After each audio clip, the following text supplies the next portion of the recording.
The first cracks started small. Little things I brushed off because I didn't want to seem paranoid. Emily used to be open about everything. Her day, her phone, her friends, her plans. But lately, she'd angle her screen away whenever I walked by. She'd smile at messages, lock her phone, and change the subject. At first, I thought she was just tired of work. Event planning was stressful, and she was always under pressure. But her energy started to shift. She'd come home late and seemed distracted. Her laughter felt forced, like she was somewhere else. She started dressing differently, too. Tighter clothes, brighter lipstick, more perfume. She said she wanted to feel confident again. I believed her. I wanted to believe her. When I mentioned it to Ethan, he didn't hold back. "Man, something's off," he said. "She's always texting when you're around." "That's not normal." I defended her. "She's just busy. Her job's crazy right now." Ethan gave me that look, the one that says he's not buying it. Still, I brushed it aside. Emily had earned my trust. We'd been through tough times before. Every relationship hits rough patches, right? But the distance grew. She stopped joining me for dinner. Stopped watching movies with me. Stopped talking about her day. Instead, she'd sit on the couch, scrolling endlessly, eyes glowing in the dark. When I asked what she was doing, she'd smile and say, "Work emails." That answer became her shield. And I was the fool who accepted it every time. She started going out more too. At first, it was once a week. Then twice. "Girls' night," she'd say, grabbing her bag and lipstick. She looked stunning every time. Too stunning for a night with friends drinking wine in pajamas. But when I complimented her, she snapped. "Why can't I look nice for myself?" It stung. I didn't argue. I didn't want to be that controlling boyfriend she accused me of being. So I let it go. Even when she came home smelling like someone else's cologne. Even when she went straight to the shower without saying a word. Even when our conversations turned into silence. The woman I knew was fatting right in front of me.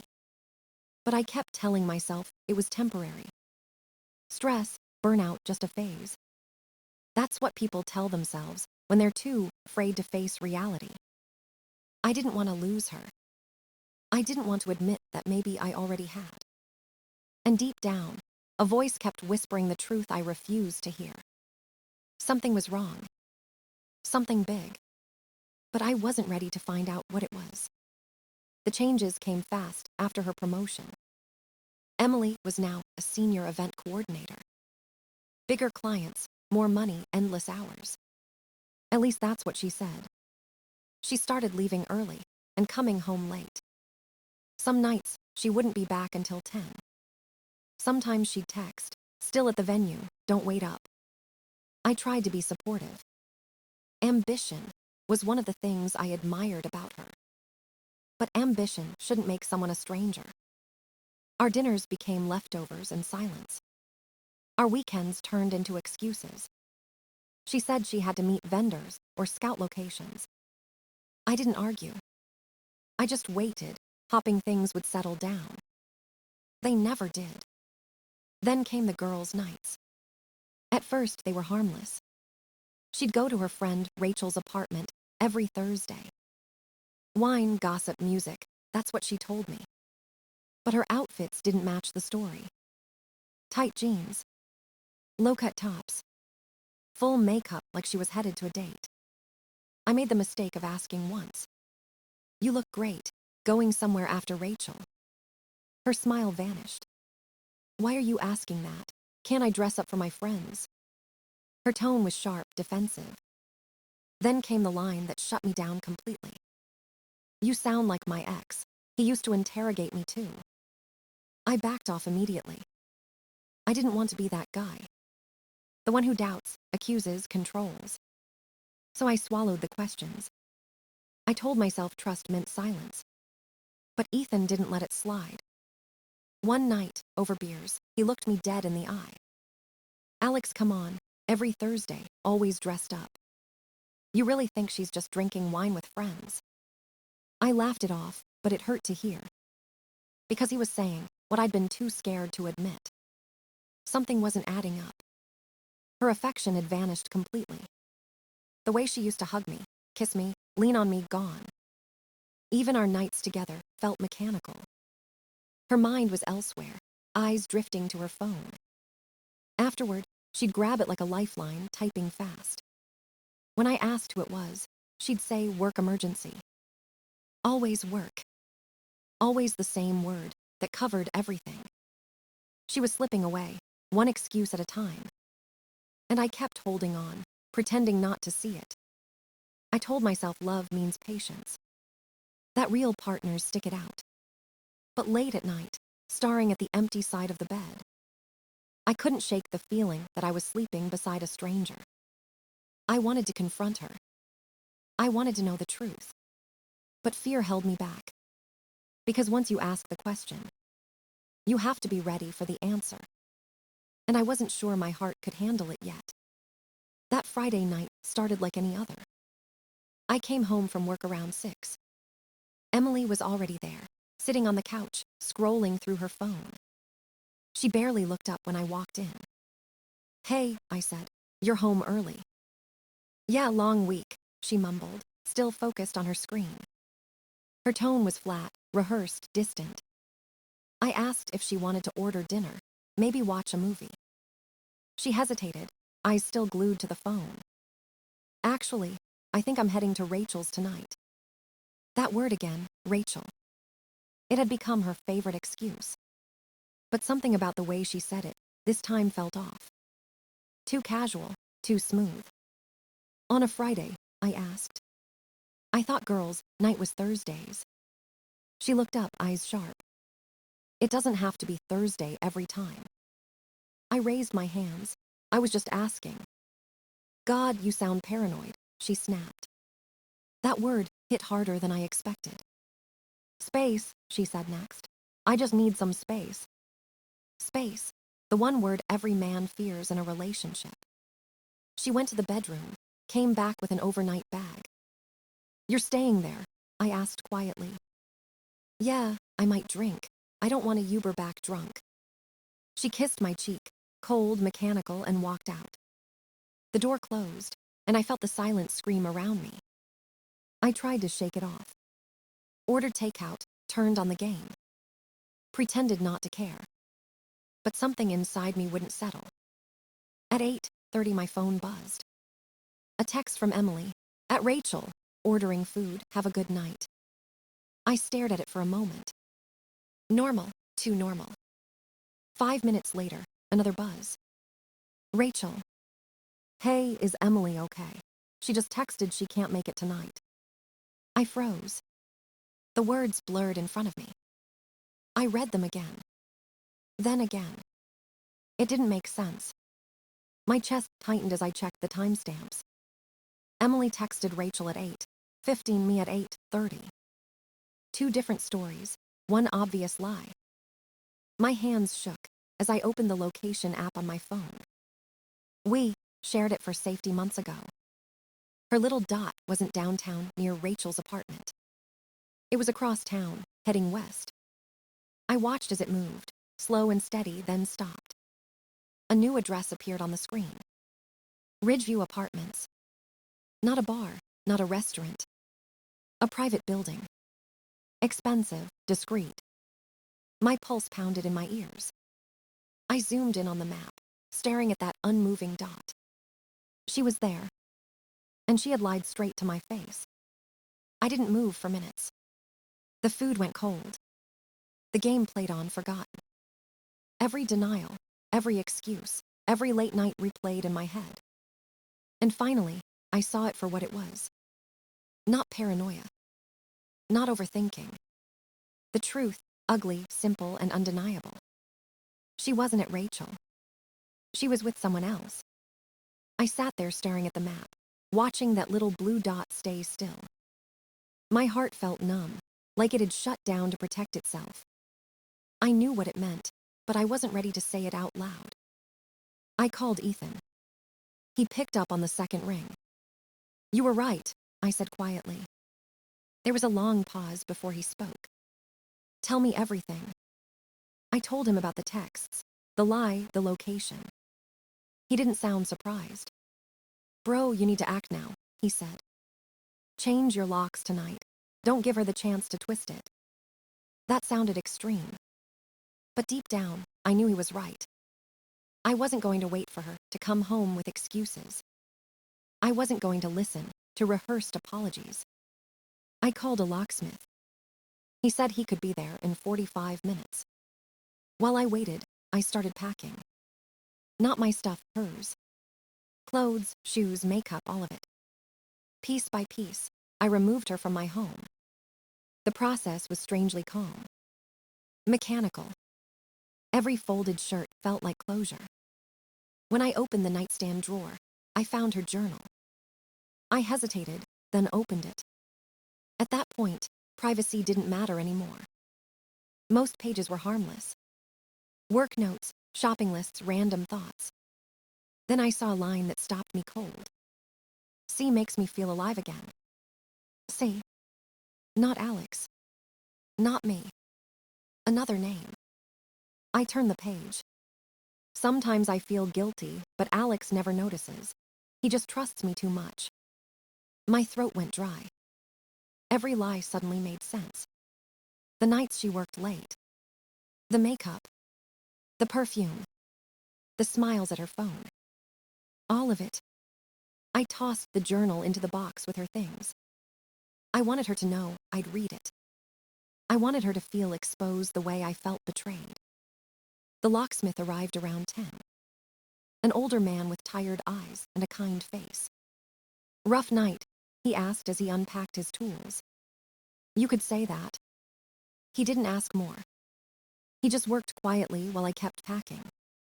When he finished, he handed me new keys. High security locks, he said. Only you can get copies made. I paid him and thanked him. When he left, I looked around the apartment. It felt empty, but in a peaceful way. Her presence was gone. No lies, no tension, no pretending. Just silence. I stacked her boxes neatly by the door. Her clothes, her shoes, her laptop, her journal. All the evidence of a life she'd thrown away. Then I sent her a message. Hope you're having a great night at Rachel. Take all the space you need. I locked the new deadbolt, sat on the couch, and waited for morning. Morning came faster than I expected. I barely slept, just stared at the ceiling waiting for daylight. Around 9, I checked her location again. She was on the move, heading back across town. My chest tightened, but I felt strangely calm. I made coffee, cleaned the counter, and waited. At 9:15, I heard footsteps in the hallway. Then the sound of a key turning in the lock. Metal scraping against metal. A pause. Then another attempt, more frantic this time. Finally, pounding on the door. Alex, my key isn't working. I took a slow sip of coffee before walking over. Looked through the peephole. She was standing there, hair messy, makeup smudged. Still wearing last night's clothes. Exactly what I expected. I opened the door but kept the chain on. She looked up, eyes wide with confusion. Did something happen to the lock? She asked. Yeah, I said. I changed it. Her face went pale. What? Why would you do that? Because it's my apartment, I replied. Her tone shifted from confusion to panic. Alex, please, what's going on? Let me in. I stayed still. How was Rachel's last night? I asked. The question hit her like a punch. She froze, lips parting but no sound came out. Rachel and I, she stammered. Don't bother, I said quietly. She texted me, you canceled on her. Silence filled the space between us. Her eyes darted around, desperate for an excuse. I can explain, she whispered. I'm sure you can, I said, but I don't care anymore. Tears welled up, rolling down her cheeks. Please, Alex, it's not what you think. Then where were you? I asked. She looked down at the floor. With a friend, she said finally. What friend? More silence. That was all the answer I needed. I pointed toward the boxes stacked behind me. Your stuff's ready. You can take it and go. Her voice cracked. You're ending this over one mistake. Mistakes are accidents, I said. Lying is a choice. Her shoulders slumped as she started to cry harder. You have no right to touch my things, she yelled suddenly. Actually, I do. It's my lease, my rent, my home. Her expression changed from sadness to anger. You're going to regret this, she hissed. You're throwing away everything we built. The only thing I regret is trusting you for so long. She flinched at that. Then I added, your journal in the box, too. Nice entry about how my trust made you lose respect. Her hand shot to her mouth, eyes wide. You read that? Yeah, I said. Now you can go write about this chapter. I closed the door before she could speak. Locked all 3 bolts. Her cries echoed through the hallway, then faded away. For the first time in months, the apartment was completely silent. The silence didn't last long. My phone started buzzing less than an hour later. Unknown number. Then another. Then 3 more in a row. I ignored them all. Each call went to voicemail. Each text came with a new excuse. Alex, please talk to me. You're being unfair. I can explain everything. I didn't respond. I'd spent too many nights giving her chances she didn't deserve. After the 5th number, I blocked them all. But she was persistent. The messages kept coming. She borrowed phones, maybe used apps, anything to get through. Every word sounded desperate, angry, manipulative. One said, you're overreacting. Another said, you'll regret this when you calm down. It was the same cycle, guilt, blame, and denial. I stayed silent. I owed her nothing. By noon, my phone rang again, but this time it was familiar. Her mom. I hesitated before answering. She had always been kind to me. Alex, sweetheart, she began softly. What happened? Madison called me in tears. I took a deep breath. She lied to me, I said simply. She told me she was at a friend's place, but she was. There was a long pause on the other end. She said you changed the locks, her mom whispered.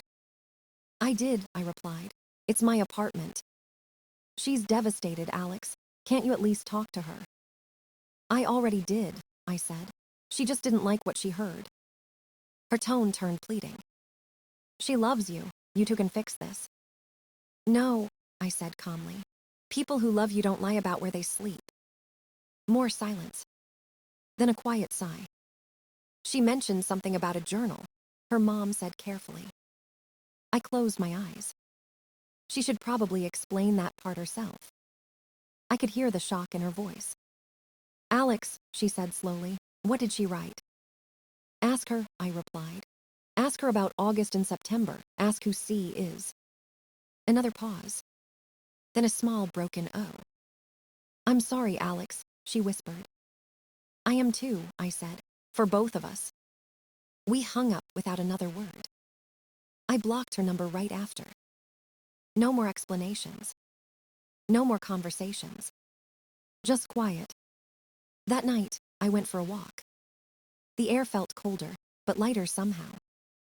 I realized I didn't feel angry anymore. Not even sad. Just free. A few weeks later, Rachel texted me. She said Emily moved back in with her parents. Working retail. Telling people she can't find anyone who treats her right. The irony made me laugh out loud. For once, I didn't feel bitter. I just felt done. I booked a trip to Colorado. Hiking, mountains, silence, the kind of peace I'd forgotten existed. No lies. No noise. Just me and the sound of my own breathing. Sometimes the trash takes itself out.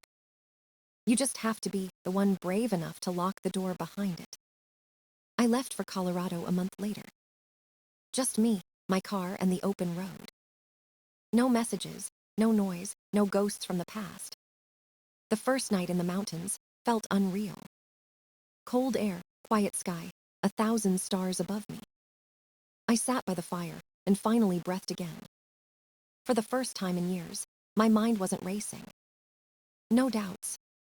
No wondering who was lying to me. Just peace. I thought about Emily once or twice. Not with anger, not even sadness. Just recognition. She was a chapter, not the story. Some lessons burn before they teach you anything. But once you learn them, you never forget. Trust is a gift, not a weakness. Love isn't blind, it's honest, or it's nothing. I took one last look at the mountains that morning. The sunrise hit the peaks, golden and silent. And I realized something simple. I didn't lose her. I found myself.